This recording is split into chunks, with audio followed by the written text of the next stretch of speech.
এখন তো মনে এসএসসি পরীক্ষা চলছে, তাই না? মনে করেন এটা হচ্ছে আমার পরীক্ষার রেজাল্ট। একজনও উঠবেন না, আমি চাই নট আ সিঙ্গেল পারসন এখান থেকে উঠবে না। আমরা একসাথে এসেছি, একসঙ্গে দোয়া করে বাসায় যাবো। রাজি আছেন তো? সবার হাতে একটা আমল নামা দেওয়া হবে। লা ইউগাদিরু সাগীরাতাও ওয়ালা কাবীরাতান ইল্লা আহসাহা। মানুষগুলো বলবে হায় হায়, এই কোন আমল নামা, ছোট আমলও ছাড় পায় না, বড় আমলও ছাড় পায় না। তো যখন কেউ সফল হয়ে যাবে, ফায়াকুলু হাউম ইকরাউ কিতাবিয়া, এটা চিৎকার দিবে, আরে ভাইরা দেখো দেখো দেখো আমি পাস হয়ে গিয়েছি। তখন যারা জাহান্নামী তারা দৌড় দিয়ে আসবে, বলবে কিরে বন্ধু, তুই জান্নাত কেমনে পেয়ে গেলি আজকে? তোর হাতে এটা কিসের বই?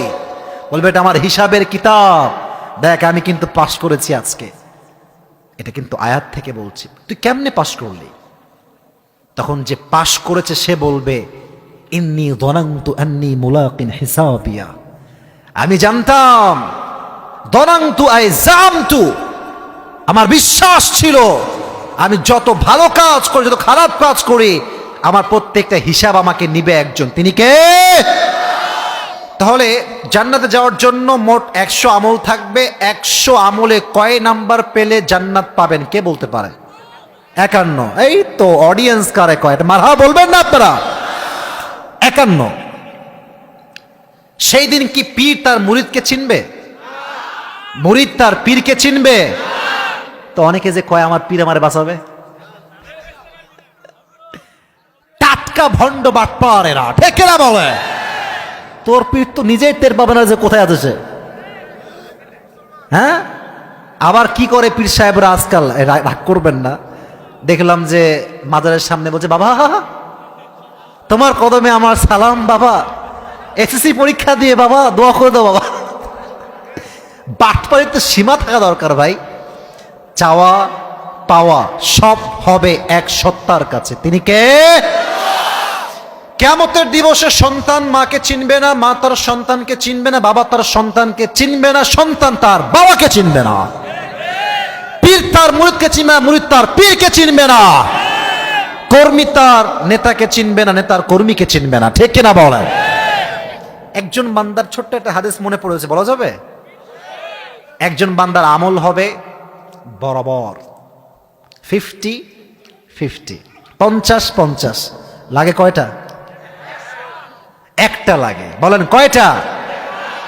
ও ভাববে কোনো টেনশন নাই, বাপ তো আছেই, বাপের কাছে যাই, আব্বা দেন একটা আমল, জান্নাত যাব আমি। তুই কে? হাসতেছেন? হাসির কথা না, হাসির কথা না। আব্বা বলবে তুই কে? ইয়াউমা ইয়াফিরুল মারউ মিন আখি ওয়া উম্মিহি ওয়া আবিহি, আপন ভাই, রক্তের ভাই চিনবে না, মাও চিনবে না। মা তো বলবে, আর অবাক করা কথা, বলবে আমার তো স্বামীই ছিল না, সন্তান আসবে কই থেকে? আহা, ও বলবে মা আমি এটা না, আমি না সহ্য করতে পারি না এই কথাগুলো, এটা তো আমার কথা নয়, আল্লাহর কথা। আপনি যত যাই বলেন, আল্লাহর কথা তো মুসলিম হিসেবে বিশ্বাস করতেই হবে, কথা ঠিক কিনা বলেন? আমি গত এই 20-25 দিন আগে একটা রোড অ্যাক্সিডেন্ট করেছিলাম, যুবকরা 2-1 জানতে পারেন আপনারা। গাড়ির সব শেষ, আমার গ্লাস, উপরের ছাদ, বামের 2টা গেট সব ভেঙে গেছে। হিসাবে আমার তো কবরে থাকার কথা, ভাইয়েরা রাগ করবেন না, কিন্তু আল্লাহ তাআলা আমার এক চুল পরিমাণ কোনো ক্ষতি হইতে দেয় নাই, কিচ্ছু হয় নাই আমার, কিচ্ছু হয়নি আমার। রাখে আল্লাহ, মারে কে? মারে আল্লাহ। সকালবেলা যখন ঘুম থেকে উঠলাম, অ্যাক্সিডেন্ট হয়েছে রাত 1টার সময়। দেখেন আমি আয়াত থেকেই বলবো, জাস্ট দুনিয়ার কথা বলছি এখন। কল দিলাম বন্ধুকে, এই যুবকেরা, সব বন্ধু কিন্তু বন্ধু নয়, অনেক বন্ধু বেঈমান। বলবে বন্ধু তোর বিপদে সব সময় আমি তোর পাশে আছি, যখন বিপদে পড়বা বন্ধুর পকেট ভর্তি টাকা, বন্ধু 2 টাকা দে আমাকে, বললে বন্ধু বড্ড অভাবে আছি রে, টাকা পয়সা আমার কাছে নাই রে। স্বার্থের দুনিয়া, স্বার্থের পৃথিবী, কল দিলাম বন্ধুদেরকে, বন্ধুরা অবস্থা তো খুবই খারাপ, নতুন গাড়ি কিনলাম, মাত্র 7 দিন হয়েছে, গাড়ি তো শেষ ভাই। তো ভাবলাম যে একটু কান্নাকাটি করবে, কাঁদা তো দূরের কথা, কোনো রিয়াকশনই নাই। কথা শুনে বলছে, ও হো আসলে তুই তো রাতের বেলা চলাফেরা করিস, খুব কষ্টের বিষয় বন্ধু, সাবধানে থাকিস, বইলাই কল কাট। কেটে দিচ্ছে কল। আরেকজনে কল দিলাম, ভাবলাম এটা বাটপারি করছে, কান্দে না, এটা মনে কানবেই কানবে। এদিকে আরো বড় বাটপার বলছে, এই পরে কল দিচ্ছি, থাম, রাখ রাখ, দেখে দিচ্ছে। এবার আমি যেটা বলবো এটা শুনবেন, এগুলো শুধু মজা করলাম। এবার কল দিলাম মাকে, আমার জন্মদাতা মা। কেমনে বলবো মা অ্যাক্সিডেন্ট করছি, বললেই তো আমার মা কি যে করবে, তো আমি বুঝি। তা আমি বললাম যে মা আমার কিছুই হয়নি, আমি যাচ্ছিলাম রোডে, জাস্ট একটু লেগে আমি পড়ে গেছি, গাড়ি ঠিকঠাক নেই, আমি ঠিকঠাক আছি। এই কথা বলার পরে বিশ্বাস করেন আমার নাটোরের সিঙ্গার ভাইরা মার কোনো কথাই বলে নাই। ওই যে কান্না 20 থেকে 25 মিনিট, আমি দেখলাম পুরো মায়ের চোখ লাল হয়ে গেছে, ওই মুহূর্তে মায়ের গাল ফুলে গেছে কাঁদতে কাঁদতে। বলছে তুমি এখনই ভিডিও কল দিবা, ভিডিও কলে আসো। ভিডিও কলে দেখলাম মাকে। তখন আমার এই আয়াতটা মনে পড়লো, উম্মিহি ও আবি, এই মা আমাকে চিনবে না, বলবে আসিফ তুই কে, তুই কই থেকে আসছিস, কই থেকে তোর বাসা, আমি তোকে চিনি না। আমি অবাক হয়ে যাব, টেনশনে পড়ে যাব। তো যে যুবকের একটা আমল লাগবে, ও চুপ করে বসে থাকবে, আব্বা দেয়নি, মা দেয়নি, কেউ দেয় নাই। হঠাৎ করে আরেকজন ভাই আসবে, তোমার টেনশন কিসের, চিন্তায় কেন তুমি, বলে ভাই একটা আমল লাগবে, কেউ দেয় নাই। তো সেই যুবকটা বলবে আজকে সেই একটা আমল আমি তোমাকে দান করব। জোরে সোরে সুবহানাল্লাহ পড়তে পারলেন না আপনারা?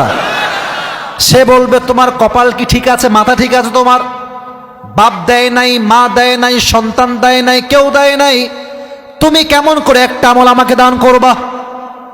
তো সে বলবে ভাই দিলে কোনো সমস্যা আছে? বলবে না না, দাও দাও দাও দাও। একটা আমল নিয়ে সোজা রবের কাছে দৌড়ে যাবে, আল্লাহ একটা আমল পেয়ে গেছি, please let me enter in the paradise, আমাকে জান্নাত দাও। আল্লাহ বলবে কিরে তোকে একটা আমল কে দিয়েছে? বলবে হাদা আখি, এই তো আমার ভাই, সে আমাকে দিয়েছে। আল্লাহ বলবেন এই তোর মাথা ঠিক আছে, বাপ দেয়নি, মা দেয়নি, সন্তান দেয়নি, তুই দিলি কেন তাকে? সে একটা অবাক্য জবাব দিবে, বলবে আল্লাহ আমার কাছে আছেই মাত্র একটা। আছে কয়টা? ও থাকলেও কি না থাকলেও কি, আমি তো জাহান্নামী হয়েই যাব। তো আমি ভাবলাম আমার একটা আমল দিয়ে যদি একজন মানুষ জান্নাতি হইতে পারে, আমার সমস্যা কোথায়? তাই আমি দান করে দিয়েছি। আল্লাহ বলবে ও আচ্ছা আচ্ছা, তুমি আমার চাইতে বেশি দয়াময় হতে চাও, তুমি আমার চাইতে বেশি রহমান হতে চাও? নো নো নো, আনার রহমান, আনার রহিম, I am the most merciful, I am the most gracious, I am the most kindful. আমার মতো দয়াময় মায়াময় প্রভু আর কেউ হতে পারে না। তুমি একটা আমল পেয়েছো, যাও তুমি জান্নাতে যাও, তবে তুমি একা যেও না, যে তোমাকে একটা আমল দান করেছে তাকে নিয়ে দুইজন একসঙ্গে জান্নাতে প্রবেশ করো। হিসাব দেখছেন আল্লাহ? আল্লাহ কোনো ওসি না, থানার কোনো কমিশনার না, সব ওসি সাহেব এক না, বাট কিছু কিছু ওসি আছে খাইতেছে গাঁজা, ধরা পড়ছে। কিরে কি খাস? স্যার গাঁজা। আমাকে একটু দে, দিয়েছে খাওয়ার জন্য না, হাতে দিয়েছে। কি বলিস? ধরবো না, ছাড়বো। ছাড়, ছেড়ে দেন, আর খাবো না। এমনি কি ছাড়া যায় পাগলা? এমনি ছাড়া যায়? বুঝলে বুঝপাতা, না বুঝলে তো বলবে স্যার কত লাগবে? বলবে চা খাওয়ার জন্য 1 লাখ দিলেই হবে। 1 লাখ যখন দেয় তখন গাঞ্জাখোর ভাবে যে শালা চা খাওয়ার জন্য 1 লাখ চাইছে, যদি ভাত খাওয়ার জন্য চাইতো তাহলে কি হইতো আমার? কথা ঠিক কিনা বলেন যুবক ভাইরা? রাজশাহীর ভাষা নর্মালি কথা বললাম, রাগ করবেন না। আমার কথা একটা, যে পুলিশরা আজকে ঘুষ খাচ্ছেন, আপনাকে আমি ভালোবাসি, বাট মাথায় রাখবেন ঘুষেরও কিন্তু একদিন বিচার হবে। আপনি চোর বাটপারকে ছেড়েছেন, ইমানদার মানুষগুলোকে জেনে রেখেছেন, এটার বিচারও কিন্তু একদিন আল্লাহ করবে করবে করবে করবে, ঠিক কিনা বল? এজন্য সেই দিন হবে বড্ড ভয়ঙ্কর দিন। আল্লাহ তাআলা সেই দিন আমাদের সকলের আমল নামার ওজনটাকে বাড়ায় দিক। সকলে পড়া আমিন।